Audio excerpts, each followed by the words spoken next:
Are you subscribed to us here at the Dallas Cowboys Report? If you are, show it by liking this video. In theory, we should get a ton of likes here, but I want to see who's actually paying attention, who really supports us here at the Cowboys Report.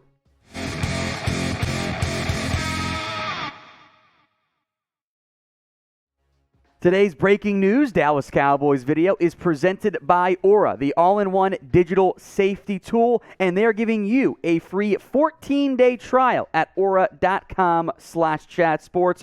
More on them coming up in a little bit on today's show, but we have some news for you. Not maybe good news. Dalton Schultz is going to be skipping the rest of the Dallas Cowboys organized team activities, aka OTAs, as Schultz appears to be unhappy with the progress of his contract talks. Background here is that Schultz has already signed his nearly $11 million franchise tag for the 2022 season, but like all players, he wants long-term security and stability and a long-term deal, and the Cowboys don't appear to have made very much progress on that part, which isn't a huge surprise if you've been subscribed and watching our videos here at the Cowboys Report. This comes down to Dalton Schultz making a point that, hey, I'm not happy.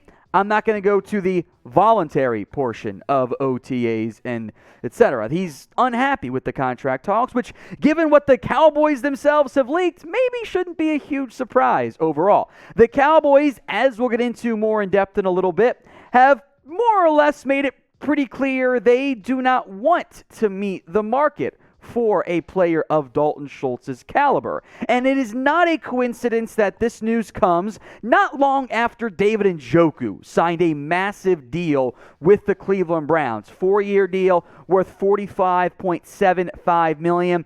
Up to $56.75 million. So that's a lot of money with $28 million guaranteed. Whether you want to pay Schultz that or not is a different conversation we'll have, but that is the market. If I were Dalton Schultz, if I were his agent, why would I willingly take less than what David Njoku got? David Njoku made that money with a year that was a little under half of what Dalton, or a little over half, I should say, of what Dalton Schultz did. Way fewer targets, fewer catches, a little bit better on the average. Part of that is the role and the usage of how the two teams use their tight ends.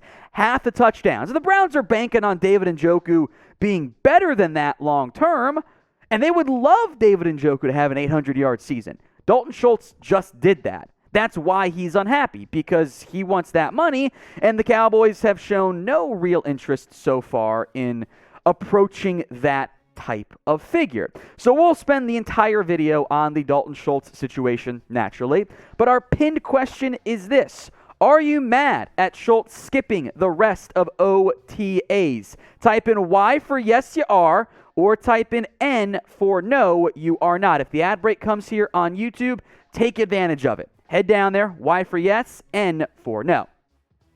In general, I do not like it when players skip OTAs. I do at least understand where Schultz is coming from. He is in a contract year, and I don't think it's an accident that the timing is unusual. He was at OTAs to start. Now he's not.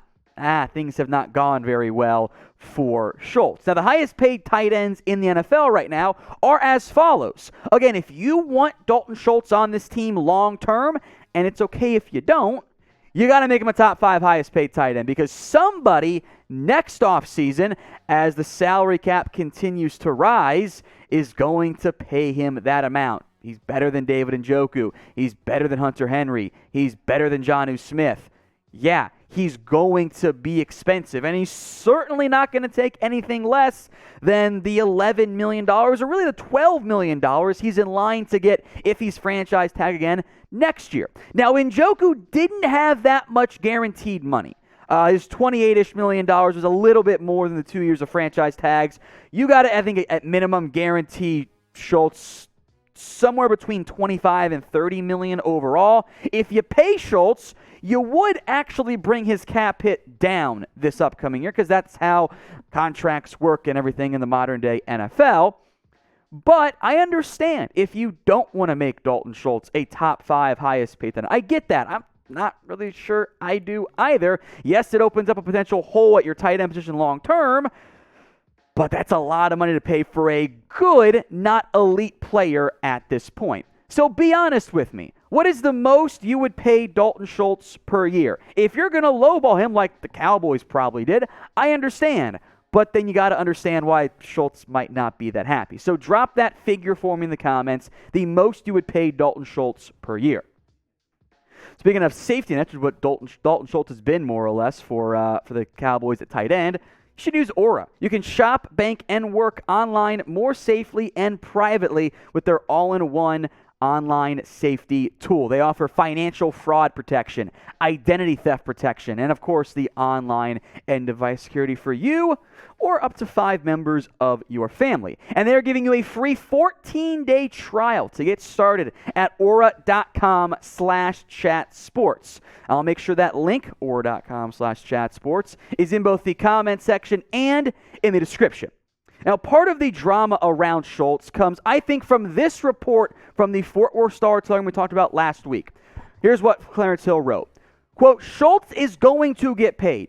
It most likely will come after the 2022 season and probably by another team in free agency. For the Cowboys, it's not just about making Schultz happy.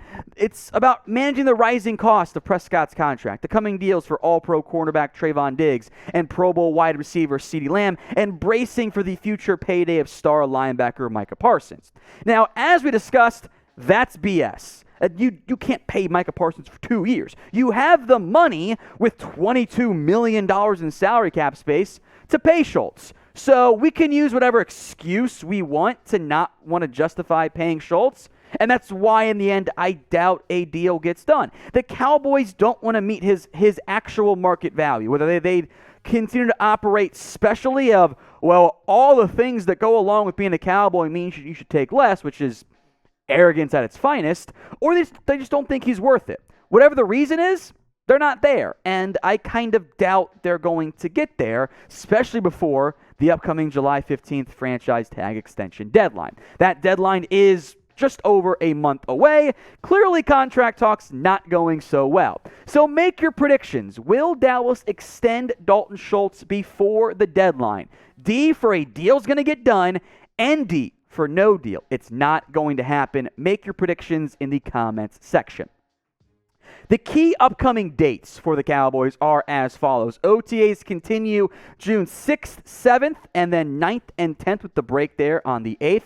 Minicamp, mandatory minicamp, is June 14th to the 16th. Sometimes they cancel that third day. Keep that in mind. The franchise tag deadline then comes July 15th. Training camp will be at a to-be-announced date at probably mid to late July, probably roughly a week-ish after that franchise tag deadline. With the new CBA, there are rules for fines for the mandatory stuff, minicamp and training camp. The fine for missing all of minicamp is just under $100,000. The fine for missing training camp is $50,000 per day, and that adds up very quickly. So what do we know? Dalton Schultz will be back very, very soon. The only reason why you would hold out of minicamp is if you really think you're on the verge of getting a deal and you're going to pay the extra $100,000 to secure even more money in the long run.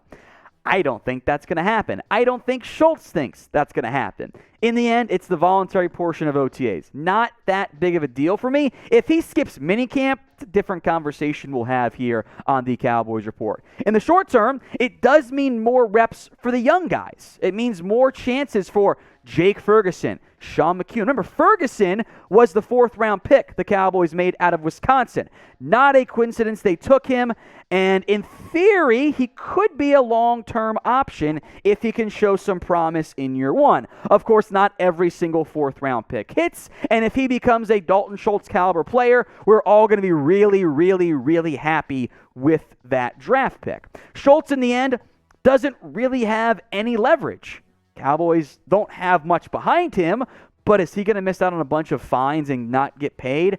I don't think so. The way that the holdout system has been set up, because Schultz signed his tender, his leverage is more or less gone. I would not consider a rookie 4th-rounder and Sean McHugh and Jeremy Sprinkle true leverage in the Cowboys' favor. It's the contract side that actually does favor the Cowboys from a leverage standpoint. What I think ends up happening is this. I think Dalton Schultz skips the rest of OTAs, shows up for minicamp, is a good soldier the rest of the season, plays pretty well, produces at a very high level, and then leaves in free agency, gets a big-time contract, far more than the Cowboys would have considered paying, despite their plenty of salary cap space, and then the Cowboys get a nice comp pick. Do you agree with me? Is this Schultz last year with Dallas? Type in 1 for yes or type in 2 for no. Final thoughts here on Schultz and the Cowboys. Look, Schultz, even though he's not a great blocker in space, he is, I believe, better than what some people have wanted to say he has been in recent years. But he had 800 yards this past season. Guys, that was third in the NFL. Or excuse me, not third in the NFL. That was sixth in the NFL. My bad, I misspoke there. I was looking at the catches. Sixth in the NFL behind Mark Andrews, Travis Kelce, Kyle Pitts, George Kittle, Dallas Goedert. He was awesome last year. Somebody's going to pay him. If that's not the Cowboys, that's fine. I get it. But it is at least somewhat reasonable to understand why Schultz wants that big new contract.